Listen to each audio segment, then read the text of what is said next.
Assalamualaikum warahmatullahi wabarakatuh. Setelah Nabi Muhammad SAW meninggal dunia, perjuangannya dalam menjunjung tinggi syariat Islam dilanjutkan oleh 4 sahabat. Mereka kemudian dikenal dengan julukan Khulafaur Rasyidin. Khulafaur Rasyidin adalah orang yang ditunjuk sebagai pengganti, pemimpin, atau penguasa yang mendapatkan petunjuk dari Allah SWT. Merekalah yang menjadi khalifah atau pemimpin bagi umat Islam setelah Rasulullah wafat. Masa pemerintahan Khulafaur Rasyidin merupakan masa yang penting dalam perjalanan Islam. Keempatnya berhasil memperluas syiar agama Islam hingga keluar Jazirah Arab, menyelamatkan Islam, serta meletakkan dasar-dasar kehidupan agama Islam terhadap umatnya. 4 sahabat Nabi yang termasuk Khulafaur Rasyidin itu adalah Abu Bakar As-Siddiq, Umar bin Khattab, Utsman bin Affan, dan Ali bin Abi Thalib. Keempatnya memegang kendali pemerintahan Islam selama kurang lebih 30 tahun. Di video kali ini, kita akan menceritakan ringkasan kisah 4 Khulafaur Rasyidin. Sebelum lanjut menonton video ini, jangan lupa klik tombol like, komen, share, dan subscribe untuk mendapatkan update video terbaru dari channel ini. Abu Bakar As-Siddiq adalah Khulafaur Rasyidin yang pertama. Nama aslinya adalah Abdullah bin Utsman atau Abu Quhafah. Abu Bakar adalah anak dari Abu Quhafah dan Ummul Khair yang lahir pada tahun 573 Masehi. Kedua orang tuanya adalah bangsawan dan saudagar yang dihormati masyarakat Quraisy. Abu Bakar sudah bersahabat dengan Nabi sebelum datangnya Islam. Setelah Islam datang, Abu Bakar adalah orang pertama di luar keluarga Nabi yang memeluk Islam. Abu Bakar mengorbankan banyak harta bendanya untuk perjuangan Nabi. Nabi Muhammad SAW memberi gelar Abu Bakar dengan As-Siddiq karena sifat benar. Abu Bakar selalu berkata benar. Dia membenarkan apa yang dilakukan dan dikatakan oleh Nabi Muhammad SAW. Di masa kepemimpinannya yang singkat, Abu Bakar menyelesaikan perpecahan yang terjadi di suku-suku bangsa Arab. Beberapa suku tak mau lagi tunduk kepada pemerintah Madinah setelah Rasul wafat. Mereka menganggap perjanjian berakhir seiring wafatnya Rasul. Abu Bakar menyelesaikan perpecahan ini melalui perang Riddah atau perang melawan kemurtadan. Salah satu panglima yang berjasa dalam perang ini adalah Khalid bin Walid. Hal lain yang dihadapi Abu Bakar yakni orang yang tak membayar zakat dan orang-orang yang menganggap dirinya sebagai nabi pengganti Rasulullah. Di akhir kepemimpinannya, Abu Bakar memperluas daerah kekuasaan dengan mengirim tentara ke berbagai daerah. Pada tahun 634 Masehi, Abu Bakar mengirim Khalid bin Walid dan pasukannya ke Irak. Mereka berhasil menguasai Al-Hirah. Ia juga mengirim ekspedisi ke Suriah di bawah pimpinan 4 panglima perang, yakni Abu Ubaidah bin Jarrah, Ammar bin As, Yazid bin Abi Sufyan, serta Syurahbil. Selama menjadi khalifah, beliau selalu memperhatikan rakyatnya. Hidupnya sangat sederhana dan tidak pernah menggunakan fasilitas negara untuk kepentingan pribadi maupun keluarganya. Dikisahkan, ketika Khalifah Abu Bakar merasa ajalnya hampir datang menjemput, beliau memanggil putri tercintanya, Sayyidah Aisyah, untuk menyampaikan sebuah wasiat. "Wahai Aisyah putriku, aku telah diserahi urusan kaum muslimin. Aku telah memakan makanan yang sederhana, dan aku juga telah memakai pakaian yang sederhana dan kasar. Yang tersisa dari harta kaum muslimin padaku adalah seekor unta, seorang pelayan atau pembantu rumah tangga, dan sehelai permadani yang sudah usang. Kalau aku wafat, kirimkan semuanya kepada Umar bin Khattab, karena aku tidak ingin menghadap Allah sedangkan di tanganku masih ada harta kaum muslimin, walaupun sedikit. Abu Bakar wafat pada tahun 13 Hijriah di Madinah. Beliau dimakamkan di sebelah makam Rasulullah di Masjid Nabawi. Setelah Abu Bakar wafat, kekhalifahan pun digantikan oleh Umar bin Khattab. Umar bin Khattab lahir pada 574 Masehi. Nama lengkapnya adalah Umar bin Khattab bin Naufal bin Abdul Uzza. Ia adalah putra dari Khattab bin Naufal dan Hantamah binti Hisham. Kedua orang tuanya berasal dari suku Adi, suku yang terpandang di kalangan orang-orang Quraisy. Leluhurnya adalah pejabat duta besar dan pedagang. Beliau seringkali ikut orang tuanya berdagang ke luar negeri. Sebelum masuk Islam, Umar dikenal sangat keras menentang seruan Rasulullah. Bahkan ia pernah mengadakan percobaan pembunuhan terhadap Rasulullah. Ketika mendengar adiknya Fatimah dan suaminya masuk Islam, Umar sangat murka. Hingga tiba pada waktunya, terketuklah hati Umar dengan mengurungkan niat untuk menghentikan dakwah Rasulullah. Umar lalu memeluk agama Islam. Keislaman Umar memberikan pengaruh besar bagi penduduk Makkah. Beliau hadir menjadi salah satu penguat dan semangat untuk memperjuangkan pergerakan Islam bersama Rasulullah. Umar memiliki julukan yang diberikan oleh Rasulullah, yaitu Al-Faruq, yang berarti orang yang bisa memisahkan antara kebenaran dan kebatilan. Pada saat menjadi khalifah, Umar tak ingin memakai sebutan khalifah. Ia memilih disebut Amirul Mukminin, yang berarti pemimpin orang-orang beriman.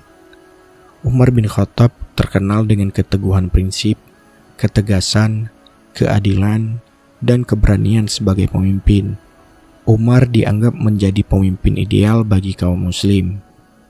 Kisah hidupnya begitu penuh makna dan dihargai oleh rakyat kala itu karena sikapnya yang sangat berani menegakkan kebenaran dan hak-hak rakyat. Demi memastikan seluruh rakyat telah terpenuhi haknya dan mendapatkan keadilan, Umar bin Khattab kerap melakukan belusukan di tengah malam seorang diri dan tanpa pengawalan.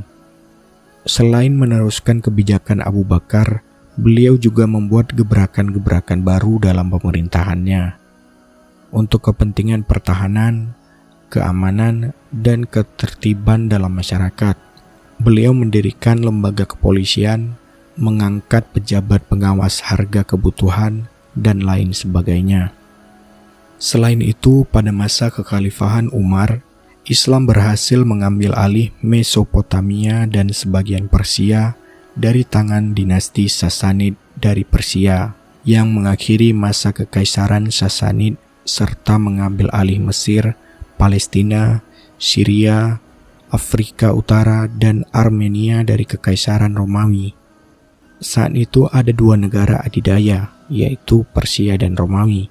Namun, keduanya telah ditaklukkan oleh kekhalifahan Islam di bawah pimpinan Umar.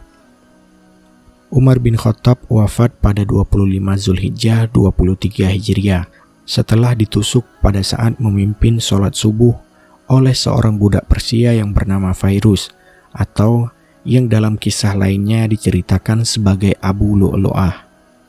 Menurut sebagian sumber, motivasi Abu Lu'lu'ah membunuh Umar adalah dendam atas ditaklukkannya Persia oleh pasukan Muslim.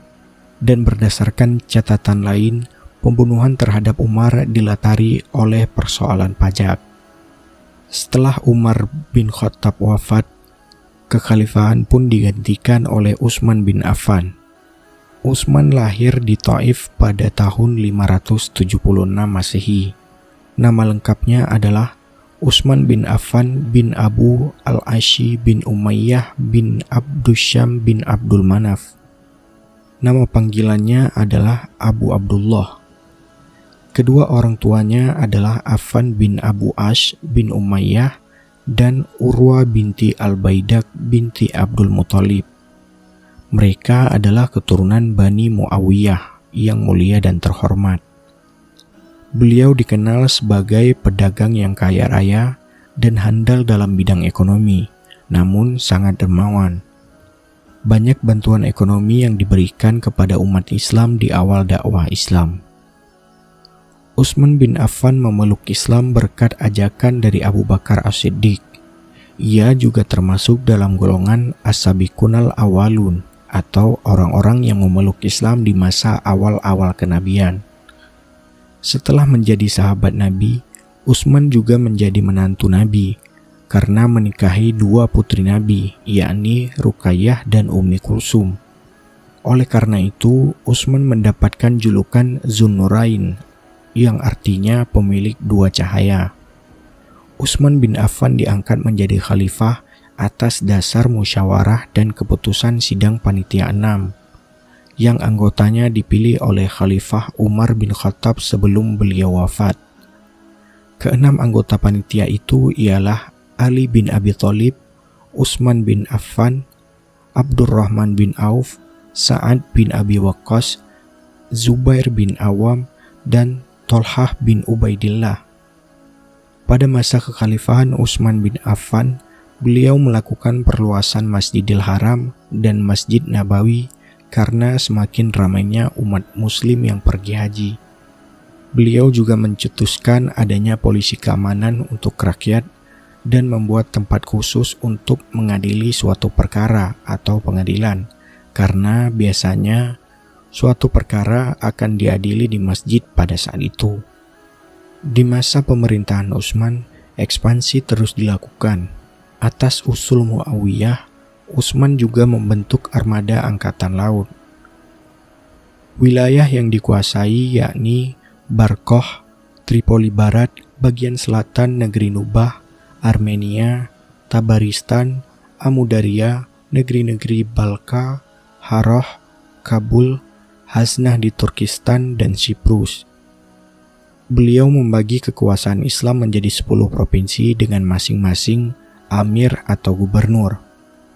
Selain itu, pada masa kekhalifahan Utsman dilakukan pembukuan lembaran-lembaran Al-Quran atau mushaf yang hingga sekarang dibaca oleh umat muslim seluruh dunia.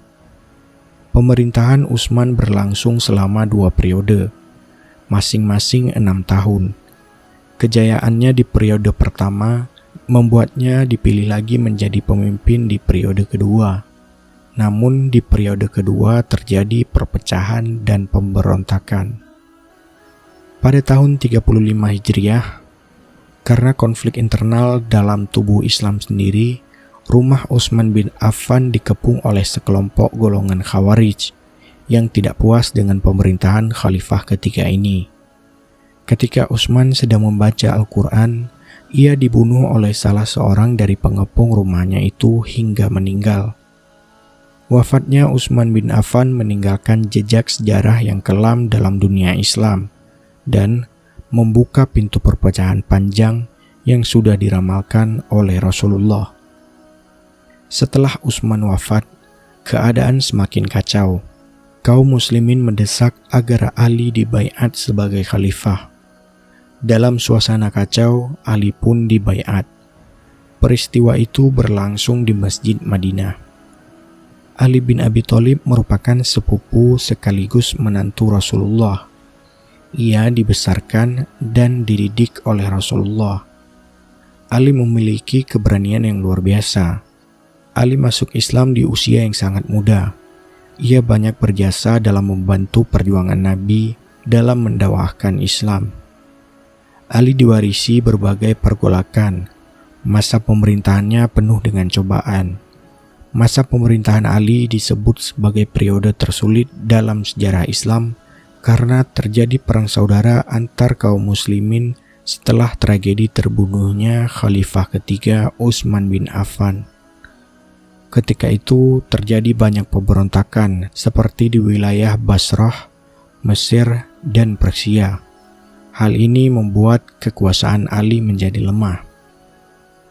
Hingga pada suatu hari, Ali bin Abi Thalib wafat ditikam oleh Ibnu Muljam dengan pedang beracun di dalam Masjid Kufah dikala Ali sedang sholat subuh. Itulah kisah singkat mengenai sahabat-sahabat Nabi yang menjadi Khulafaur Rasyidin.